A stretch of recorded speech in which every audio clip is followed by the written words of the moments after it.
ঘটনা হচ্ছে ভাই, একে আমি ভালোবাসি, ঠিক আছে। এর সাথে দেখা করতে চাইছি।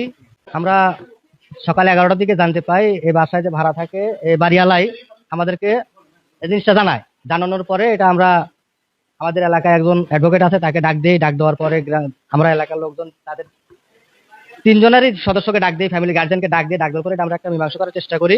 কিন্তু তারা একটা হট্টগোল বাঁধানোর পরে এসে দেখছি ঘরে তালাবন্দি, এরা দুজন ঘরের ভিতরে। আমরা দেখার পরে এটা বাড়িওয়ালা যখন আমাদেরকে বললো তখন আমরা এসে তালা খুলে দেখি যে হ্যাঁ দুজন বন্দি আছে। আমরা জিজ্ঞাসা করলাম যে কি ব্যাপার, তোমরা এই অবস্থা কেন? তো বলতেছে যে ও ওকে বিয়ে করবি, ও ওকে বিয়ে করবি, দুজনই সম্মতি আছে বিয়ে করার জন্য। আমি 2টা নাগাদ বাসা যাচ্ছিলাম, তো ইতিমধ্যে দেখলাম যে 2-3টা ড্রাইভার, এটা ড্রাইভার আমিও ড্রাইভার, তোরা এখানে ঘোরাফেরা করতেছে। তো কি কি জন্য ঘোরাফেরা করতেছে আমি জানতে চাইলাম। তো বললো যে আমার ছেলের বউ একটা দুর্ঘটনা ঘটাইছে। কি ঘটাইছে? একটা ছেলে নিয়ে ঘরের মধ্যে ওরা একজন তালা মেরে রাখছে। কি ঘটনা আমি এটা জানতে চাইলাম। ওরা এসে দেখি যে বাড়িওয়ালা কালকে রাত 10টা নাগাদ এই ছেলেটা এই ঘরে ঢুকছে রাত 10টায়, আর সকাল 11টায় এই ঘর তালা মারছে, মারে অনেক জানাইছে বা আরো এলাকাবাসীকে জানাইছে। জানানোর পরে আমরা এসে দেখি যে ঘরে তালা মারা, তালাবদ্ধ, দুজন ঘরে আটক। পরে আমি এসে জিজ্ঞেস করলাম কি বিস্তারিত সব জানার জন্য। পরে বলতেছে যে আমরা একে অপরকে ভালোবাসি, দীর্ঘদিন যাবত এদের সম্পর্ক, এটা একদিনের না, দীর্ঘদিন যাবত এদের সম্পর্ক। তো যেহেতু সম্পর্ক আছে, তাহলে একজন যে ম্যাচুইড ছেলে সে তো অবশ্যই তার বউ পরকীয়া করে সে মেনে নেবে না। না মানে না নেওয়ার জন্য সে তার স্বামী হয়তো তাকে রাখবে না, এবং এরা দুজন একমত বিয়ে করতে। তা আমরা এলাকাবাসীর পক্ষ থেকে ছেলের বাবা মাকে ডেকে নিছি, মেয়ের গার্জেনকে ডেকে নিছি। বা আগে যে মানে যার মাধ্যমে আমরা খবরটা পেলাম, মানে ছেলের মেয়ের আগের স্বামী যে শ্বশুর, ওনারা সবাই এসে এখন মিউচুয়ালি আমরা এটা বিয়ে শাদীর একটা সমাধানের লক্ষ্যে আমরা আছি। এর মধ্যে এরকম যাতে আর কখনো না হয় আমরা মারধর কিছু করি নাই। যেহেতু এই যে মিডিয়ার মাধ্যমে এটা সবাই জানতে চাচ্ছে, সবাই জানতে পারতেছে যে এই জিনিসটা হয়েছে, তবে এটা যেন আর কারো না হয়। আমরা চাই যে এরকম ঘটনা যাতে আর কোনো ফ্যামিলিতে না হয়। কিন্তু তারা একসময় শিওর হয় যে এটা আসলে পরকীয়ার একটি বিষয়। আমরা এই বিষয়ে এই মুহূর্তে এখন যাদেরকে এখানে স্থানীয় এলাকাবাসী তাদেরকে আটক করেছে তাদের সাথে একটু কথা বলার চেষ্টা করব। সে পর্যন্ত সকলে আমাদের সাথে থাকবেন। ভাই, আপনার নাম কি? জনি। কি করেন আপনি? রঙের কাজ করি। বাসা কোথায়? শেরে বাংলার সামনে। আপনার বাবার নাম? আলিমুদ্দিন। কি ঘটেছিল বলেন তো, এখানে কি হয়েছিল? এলাকাবাসী দাবি করছেন যে আপনি গতকাল রাতে এখানে এসেছিলেন এবং তারা বলছেন যে আপনি এখানে পরকীয়া করতে যেয়ে সবার কাছে আপনি আটক হয়েছেন। কি ঘটনা? ঘটনা হচ্ছে ভাই, একে আমি ভালোবাসি, ঠিক আছে। এর সাথে দেখা করতে চাইছি। এখন মানুষ কে কি বুঝে বুঝেননি, এখন এক একজনের মাইন্ড এক এক রকম। কে কি বুঝেছে সিটটা নিয়ে আটকাইছে বুঝেননি। 10টার দিকে, হ্যাঁ, এই বাজারে ছিল, ফুল কিনতে গেছিল, একসাথে বাসায় আসছি, ঠিক আছে। তো এরপরে বাইরে সিটকানি আটকানো ছিল, তো আমরা তার বাইরে বেড়াতে পারিনি। তারপরে মনে করেন সকাল হয়েছে, আর তারপরে এত সিনক্রেট। কিন্তু দেখা করতে আসলে আপনি একটা রাত 10টার সময় একটা সে একটা বিবাহিত, তার কাছে আপনি দেখা করতে আসছেন, এটা তো এলাকাবাসী এটা কিভাবে দেখছে? আপনি আপনি এটা কিভাবে দেখছেন? না, এটা ঠিক আছে, খারাপ। হ্যাঁ, 10টার সময় যেহেতু আসছিলাম, হ্যাঁ, সিটকানি যেহেতু লাগাই দিছিল, সেহেতু এখানেই ছিলাম। হ্যাঁ, এখানেই ছিলাম, এখানে আসছিলাম। হ্যাঁ, সন্ধ্যা পর্যন্ত, সন্ধ্যা পার হয়েছে, এখন পর্যন্ত এখানেই আছি। ওকে আমি ভালোবাসি। হ্যাঁ, হ্যাঁ। কে আটকাইছে কে জানে, বলতে পারবো না। কতদিন ধরে আপনার সম্পর্ক? প্রায় 7 মাস। 7 মাস। তাহলে এখন আপনার কি, আপনি এখন ওনাকে বিয়ে করবেন? হ্যাঁ, অবশ্যই। বললামই তো, প্রায় 7 মাস। হ্যাঁ জানি, হ্যাঁ জানি। হ্যাঁ, বাচ্চা হচ্ছে, ছেলে আছে। হ্যাঁ,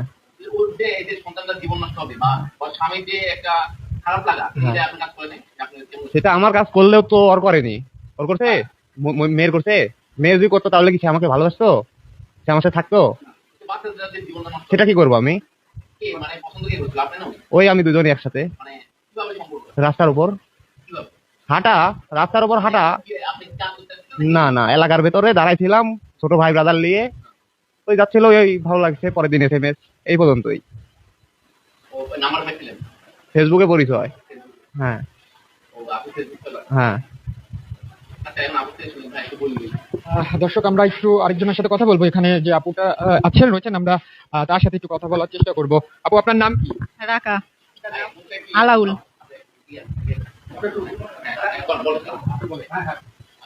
বলেন। আলাউল। আপনার বিয়ে হয়েছে কতদিন আগে? মানে আপনার প্রথম স্বামীর সাথে কতদিন আগে বিয়ে হয়েছিল? এই 6 বছর আগে। 6 বছর আগে। আচ্ছা, আর আপনার এই স্ত্রীর সাথে সম্পর্ক কতদিন? 7 মাস। 7 মাস। আজকে কি হয়েছিল ঘটনা? কি হয়েছিল? আসছিল দেখা করতে, বাড়ি থেকে ছিটকে আটকাই দিছে। কখন এসেছিল? আসছিল রাত 10টার দিকে। 10টার সময় আপনার বাসায় দেখা করতে কেন আসলো? ডাকছি তাই আইছে। ডাক্তার তাই আসলো। হ্যাঁ এই প্রথমবার? হ্যাঁ, এটা প্রথমবার। এখানে ভাড়া নিয়েছেন কতদিন আগে? এই 4-5 দিন হলো। তাহলে মোটামুটি আপনার সাথে 7 মাস ধরে সম্পর্ক। হ্যাঁ, বুঝি নাই। আপনার শ্বশুর শাশুড়ির সাথে আপনার সম্পর্ক নেই? না, ওর ছেলে আমাকে লিয়ে গেছে। আমার শ্বশুর শাশুড়ির সাথে এ জায়গায় যোগাযোগ করে আসিনি। শ্বশুর শাশুড়ির কি নিয়ে মানে সম্পর্ক খারাপ? আর ছিলেন কোথায় আগে? ছিলাম আগে শ্বশুর বাসায় ছিলাম। আগে নাটোরের বাসা ভাড়া থাকতাম, তারপর নাটোর একবার ছিলাম গুনাইডি গ্রাম, তারপর ছিলাম বলারি পাড়া, তারপর শ্বশুর বাসায় চলে গেছিলাম। শ্বশুরের সাথে কি নিয়ে সম্পর্ক খারাপ? এমনিতেই। মানে এইগুলো কাজ করতে বাধা দেয় তার জন্য? না, এসব কাজ করার দিয়ে বাধা না, এমনি আমার শাশুড়ির সাথে গ্যাঞ্জাম লাগছিলাম। মানে কি জন্য এই সম্পর্ক খারাপ? এই জন্যই? হ্যাঁ, তো শাশুড়িরা কি বাধা দিচ্ছিল এগুলো কেমন করা? শাশুড়িরা বাধা দিবি না। জানতো কি ওরা? না, জানতো না। জানতো না? না, আর আপনার স্বামী জানে এগুলো? না, ও জানতো না। ও জানতো না? না। সন্তান আছে আপনার? হ্যাঁ, একটা ছেলে আছে। একটা ছেলে? হ্যাঁ, বাচ্চা কত বছর বয়স? এই 5 বছর। বাচ্চাটাদের জীবনটা নষ্ট হয়ে যাবে। বাচ্চা কি মেনে নেবে? মেনে নেবে আপনি? বাচ্চা কি মেনে নেবে? মাইনে না দিলে তো কিছু করার নাই। বাচ্চা ছেলে রেখে দিয়ে চলে যাবে? আমি কিছু করার নাই, কিছু করার নাই। বাচ্চা বিয়ে থাকবে না, আপনি এখন বিবাহ বন্ধনে আবদ্ধ হতে নাকি দুজনে? হ্যাঁ, হ্যাঁ, কি করে বলেন ভালো করে? হ্যাঁ, আপনি কি বিয়ে করবেন? হ্যাঁ, এখন হয়। আর বাচ্চা আর স্বামী দিকে যায় দেখে নাকি? হ্যাঁ। ভালো করে বলেন বিষয়টা এই সম্পর্কটা সুন্দর করে। আচ্ছা, আপনাকে এই যে আপনার বাসায় আপনি একজন বিবাহিত একজনের বউ, সেখানে আপনার বাসায় একটা ছেলে আসছে, অর্থাৎ সেটি কিন্তু পরকীয়া। And আপনি সেটি করতে যে আপনাকে এখানে যারা এলাকাবাসী রয়েছে তারা কিন্তু আপনাকে এখানে দুজনকেই ধরেছে। এখন আপনি এই বিষয় আপনি কি বিয়ে করবেন? হ্যাঁ। আপনার এখন কি দাবি একটাই, আপনি বিয়ে করবেন? হ্যাঁ। আচ্ছা, মানে আর আগের সংসার আপনার আর করার কোনো ইচ্ছা নেই? না, বলেন। না, আমার সংসার করার ইচ্ছা নেই। আপনার আগের সংসার আর করার কোনো ইচ্ছা নেই? না। আপনি এখন আচ্ছা, ইনি কালকে কখন ঢুকেছিল? রাত 10টার দিকে। রাত 10টা থেকে কিভাবে ঢুকলো? ডাইরেক্ট চলে আসলো না আপনার সাথে ঢুকেছেন? আমি সাথে করে নিয়ে আইছিলাম। আপনি সাথে করে নিয়ে আসছেন? হ্যাঁ। সকালে কয়টার সময় জানাজা করে দিল? এই সকাল আপনার 10টা কি 11টার দিকে। সারা রাত কি এই ছেলে কোথায় ছিল? আমার কাছেই ছিল। ছেলেকে এখানে আটক করা হয়েছে। আমরা তার বাবার সাথে একটু কথা বলার চেষ্টা করব। চাচা, আপনার নাম কি? আমার নাম আলী হোসেন, বাসা কোথায় চাচা? হরিশপুর। হরিশপুর। আচ্ছা, কি আপনার ছেলে কি করে? আমার ছেলে বর্তমানে এখন ওই টুকটাক এই রং মিস্ত্রি কাজ করে। উনি কি এর আগে বিয়ে করেছিল? না, বিয়ে করেনি। আচ্ছা, কি ঘটনা আজকে, কি ঘটনা? আমি তো বলতে পারবো না বাবা, আমি আইসি এই অবস্থায় দেখেছি। আমার মতামত 10-এর যা শান্তি, আমারও সেই শান্তি। আমার মতামতে যা সুস্থ কাজ যেটা হয় সেটা হবে। বাসার পরে দেখলাম দুইজন বসে আছে, শুয়ে আছে দুইজন। আমার লাতি করছে কি, এরা সারা রাত দুইজন শুয়ে আছিল। দাদি আমার একটু কাছে লাইনি, আমাকে ধরি মারিছে। ও ছোট মানুষ কইলো, কই এখানে আমার কাছ করতে কি, আমি ওই মহিলার কাছে যাবো না দাদি, আমি মহিলার কাছে যাবো না, এইটুকুই।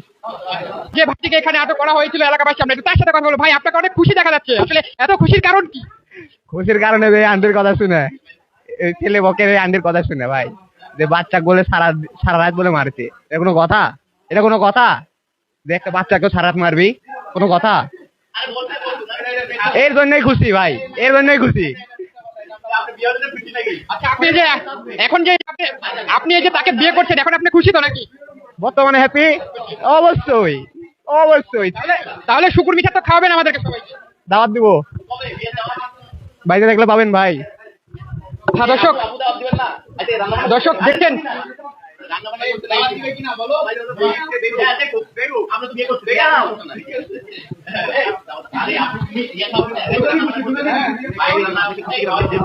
আচ্ছা আপু, সর্বশেষ আপনার কাছে একটা কোশ্চেন। এই যে এখন হয়তো আপনাদের এলাকাবাসী সকলে আপনাদেরকে বিয়ে দিয়ে দিবে, এরকম একটা পরিকল্পনা, এই বিষয়ে আপনি এখন খুশি কিনা? হ্যাঁ, খুশি। হ্যাঁ। হ্যাঁ দর্শক, আমরা কিন্তু আপনাদেরকে সরাসরি যুক্ত করেছিলাম। ইতিমধ্যে দেখলেন আসলে তারা কিন্তু দুইজনই অনেক খাবারগুলো নষ্ট হয়েছে, খাবারগুলো একটু দেখান। খাবার কালকে রাত 10টার পরে খাবারগুলো নিয়ে আসছি, এই পানির জন্য খাবারগুলো খাইতে পারিনি, খাবারগুলো নষ্ট হয়েছে। এখন পর্যন্ত কিছু খাইনি, কি হবে সেটা কন, সেটা কন। না, শীত কেন মারা তো কে জানে। দর্শক যেমনটি শুনছি